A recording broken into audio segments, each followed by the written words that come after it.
இதை முதல்ல கேளுங்க தயவு செஞ்சு.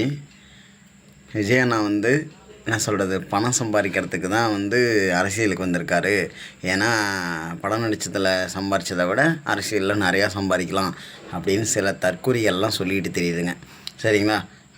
அவங்களுக்கான பதிவு தான் இந்த வீடியோ, கொஞ்சம் பாருங்களேன். என்னங்க பெரிய பணம் வேணுங்கிற பார்த்தாச்சு.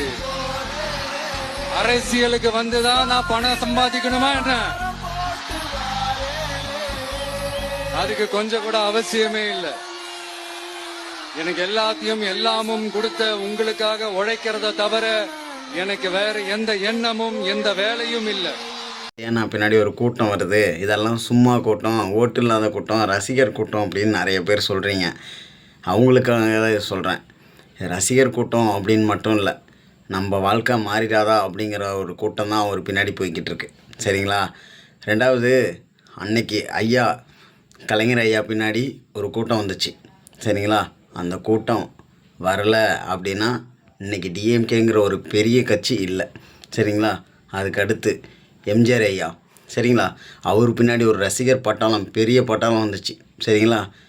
அப்படி ஒரு பட்டாளம் வரல அப்படின்னா இன்றைக்கி ஏடிஎம்கேங்கிற ஒரு கட்சியே இல்லை.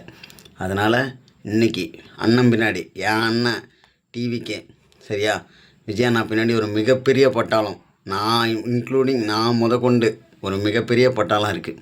சரிங்களா? அந்த பட்டாளத்துக்கு பின்னாடி இன்றைக்கி போகிறதெல்லாம் ரசிகர் பட்டாளம் மட்டும் நினைக்காதீங்க. இந்த வாழ்க்கை நம்ம வாழ்க்கையும் மாறிடாதா, ஒரு மாற்றத்தை நோக்கி தான் விஜய் அண்ணா பின்னாடி ஒரு கூட்டம் வருது. சரிங்களா? ரசிகர் கூட்டம் கிடையாது.